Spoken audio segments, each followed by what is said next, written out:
beaucoup. Merci de nous accueillir au sein de votre agence.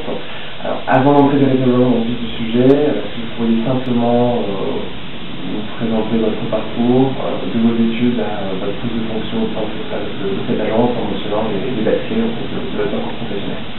Alors très rapidement, j'ai fait le parcours assez classique, donc un bac S, 4 années d'études universitaires, une maîtrise de droit, et puis voilà, après entrer en la banque en 1990, à travers l'ensemble des postes de l'exploitation, que ce soit de l'accueil, des conseillers particuliers, professionnels, du monde de l'entreprise, directeur d'agence et aujourd'hui donc directeur d'un groupe d'agences, donc aujourd'hui de 6 agences, et directeur de ces 6 agences sont implantées sur Montreuil et sur Bailleul. D'accord. Vous êtes directement rentré chez LCL ou vous êtes passé par d'autres banques complètement? Qu'au niveau LCL. Qu'au niveau LCL. Complètement LCL depuis Maison Lara. D'accord, vous avez complètement, comme je vous l'ai dit, avec des moments plus ou moins longs suivant les postes, mais voilà, on va dire, voilà en 20 ans, très rapidement, un peu le parcours. D'accord. Quelles sont les principales tâches que vous effectuez? Donc aujourd'hui, essentiellement du management, donc les différents directeurs d'agence de mon groupe et les collaborateurs de l'agence qui est ici. Et donc combien de personnes vous êtes amené à gérer tout ça sur les différents groupes? Donc ça fait 7 directeurs d'agence et puis aujourd'hui ça fait 49 collaborateurs. Que ce soit de l'accueil, conseiller particulier, conseiller professionnel et directeur d'agence. Alors maintenant on va aborder la notion de management à travers plusieurs questions. Donc est-ce que vous pourriez nous donner votre propre définition en fait de ce qu'est le management? Pour moi le management il est à la fois simple et compliqué. C'est vraiment un concept bien spécifique qui à l'intérieur de ce concept-là est divisé en deux choses. C'est l'écoute et la dynamique. Donc c'est pouvoir donner une dynamique à un ensemble de personnes pour les amener à un but commun, qui est, donc, suivant le type de l'entreprise, évidemment d'évoluer, de faire gagner, de progresser et de faire en sorte qu'au bout le collectif gagne. Alors, tout vous, une entreprise peut fonctionner et tout sans la présence d'un manager? Sur les banques côté aujourd'hui, il y a besoin de directeur.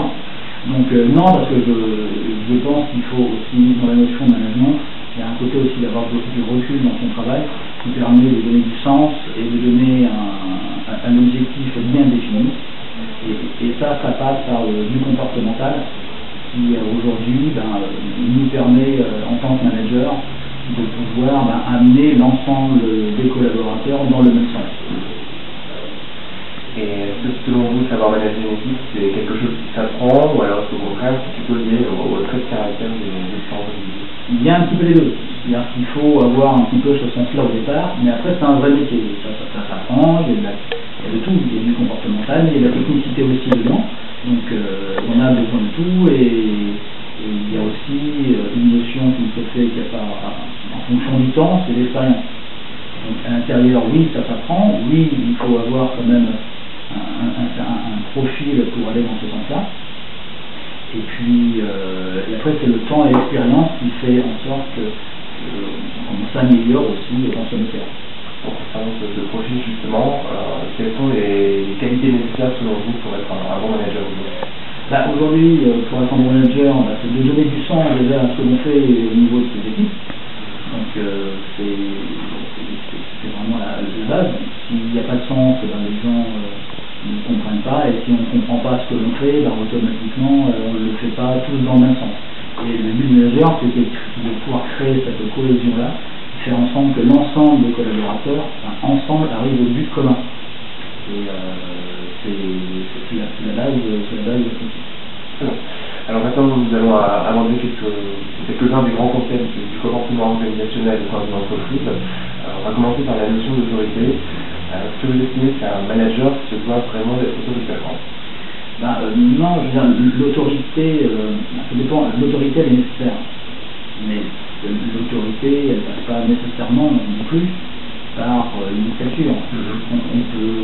C'est normal d'avoir l'autorité, c'est la base de notre travail, mais du moment que le message est bien défini, on a l'autorité de surcroît par notre profil et notre poste.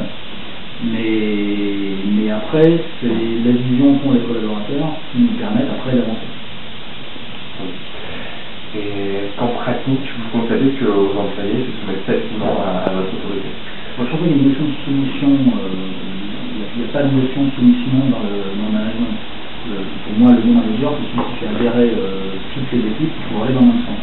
Donc il n'y a pas de notion de soumettre les gens à quoi que ce soit, mais si on leur donne un sens à leur travail, à tous, montrer l'intérêt qu'il y a d'aller dans ce sens-là, automatiquement, ça crée une ambiance positive qui fait que tout le monde va dans le même sens, tout le monde est heureux de venir travailler, et puis automatiquement, quand on est content d'aller travailler et on le fait bien, automatiquement on progresse. Et est-ce que vous, globalement, vous constatez qu'ils exécutent immédiatement les ordres que vous donnez, ou est-ce que certains peut-être que vous prenez sa verre et vous essayez de négocier un peu les tâches? Ça c'est la nature humaine. Donc en effet, il y a 50 collaborateurs, il y a peut-être 50 façons de parler aux collaborateurs. Donc il y a un message de base, et après chacun est une individualité et chacun a sa façon d'avancer.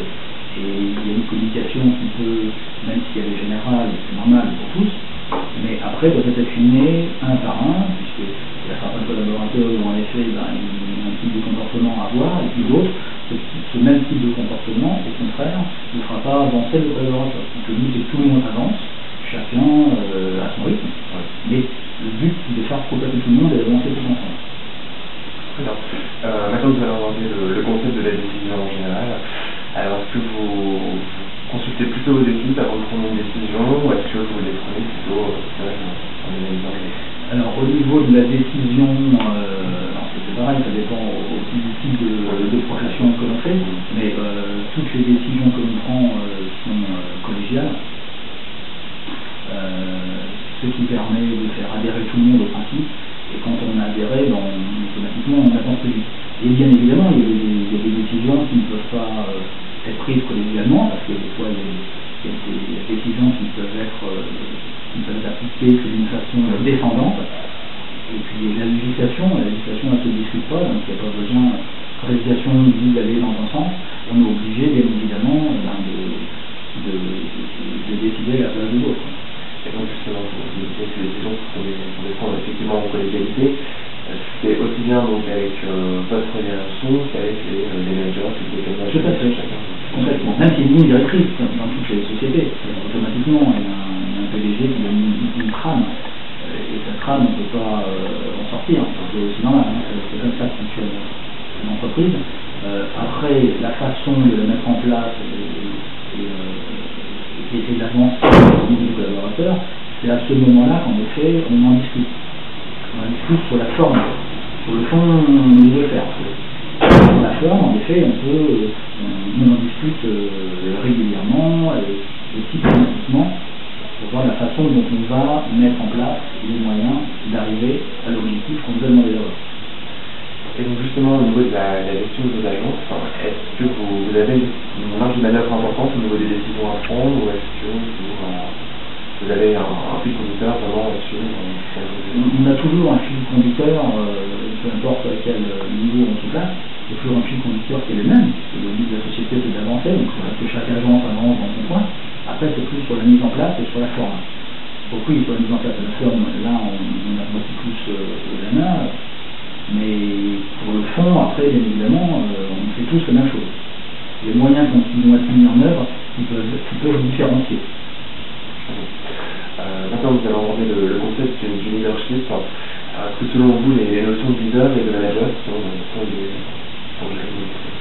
Oui, complètement.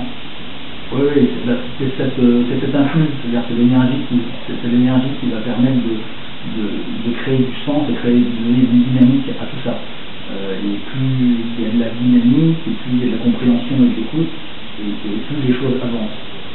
Donc oui, tout à fait. Oui, et donc justement, est-ce une entreprise peut quand même avancer si elle n'a pas de leader. Il y a faire des personnes qui sont là pour gérer. Il faut tout le temps, je pense, toujours un leader. Mais un leader, on peut être à tous les niveaux. On peut être à un accueil et être leader au niveau de l'accueil et avoir ça. Donc, si c'est ça être leader, oui, il faut des leaders partout. Donc les leaders sont des gens qui veulent avancer, motivés et qui ont aussi un caractère fort. Un caractère fort, c'est pas quelqu'un qui est autoritaire, c'est pas une notion d'autoritaire. C'est quelqu'un qui est lancé, qui fonce un fonceur. Il faut, peu importe le niveau, peu importe la personne. Mais on a besoin un peu partout qu'il y ait ce type de comportement, c'est vraiment bien. Pour terminer, nous allons aborder le thème de la motivation, sur lequel on va s'arrêter un peu plus longtemps, parce qu'on a vraiment d'essayer d'insister sur ce point dans le cadre de notre étude. Alors, l'ensemble du personnel de l'agence forme un groupe dans son ensemble, et nous allons nous intéresser à l'équipe de travail justement autour de motivation qui sont liées. Alors, de quelle manière réussissez-vous à motiver votre équipe? La motivation, c'est déjà simplement soit dynamique ou du comportemental, c'est la base. Alors, si vous êtes dynamique, vous créez de l'influx, vous communiquez avec tout le monde, déjà ça crée une dynamique et la motivation. Déjà, c'est la base. Après, c'est du cas par cas. Après, bien évidemment, il y a un effet groupe, mais voilà, du bien-être. Donc, si les gens sont bien à leur travail, automatiquement, ils sont plus performants, ils se sentent mieux, ils avancent plus facilement et ils sont contents. Il y a la reconnaissance, qui est aussi un moyen très fort de motiver les gens. Donc, voilà, on est sur du comportemental. Juste pour revenir un peu sur ces notions, au niveau de la cohésion du groupe, comment qualifiez-vous le niveau d'entente sur les employés au niveau différents agences? Au niveau de l'ensemble de nos agences, l'entente est excellent puisqu'on communique au quotidien, même si entre les agences on ne se voit pas tous les jours, mais il y a quand même l'informatique, il y a le téléphone, on se côtoie malgré tout, même si ce n'est pas physiquement tous les jours, donc les relations sont excellentes. Et c'est par la cohésion qu'on avance. C'est pas chacun dans son coin, c'est parti. Donc l'énergie pour gagner, c'est ensemble, c'est le collectif. Et cette cohésion, vous la ressentez aussi bien au niveau des employeurs entre eux et également complètement, que ce soit hiérarchique, l'ensemble, il n'y a pas de. On n'a pas de tabou. Donc ça permet d'éviter qu'il y ait des conflits, le fait de très rapidement, que ce soit dans n'importe quel sens, de très vite dire les choses. Agréable, moins agréable, mais en tout cas de dire les choses, c'est ce qui permet tout de suite de caler les choses et d'avancer et d'éviter de se retrouver dans son coin, des fois à ruiner certaines choses et ça fait avancer personne. Effectivement, il arrive forcément des conflits arrivent entre les employés. Et justement, est-ce qu'il vous est déjà arrivé de devoir intervenir institutionnel dans un conflit de téléphone? Non, on a toujours vu par la communication, il y a une bagarre. Il n'y a pas de.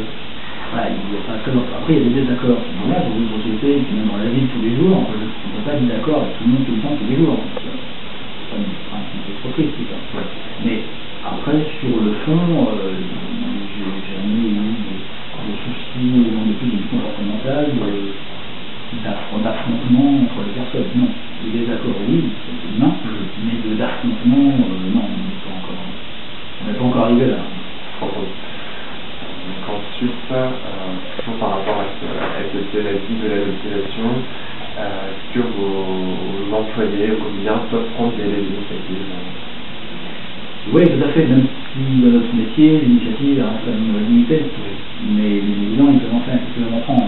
Après, bien évidemment, en général, ils en réfèrent avant, donc on regarde si l'initiative est bonne, et si elle est bonne, de pouvoir la communiquer à tous, et faire en sorte que cette bonne initiative elle soit partagée sur l'ensemble des collaborateurs, et diffuser la bonne initiative. Donc voilà comment ça fonctionne. Au niveau des conditions de travail en général, tout déjà le travail au quotidien c'est plutôt en équipe ou de manière individuelle? Il y a plein de choses qui sont en équipe. On a un petit peu de deux aspects. Nous, on a du travail individuel et du travail aussi en équipe. Quand on est face à un client, on est tout seul. Et voilà,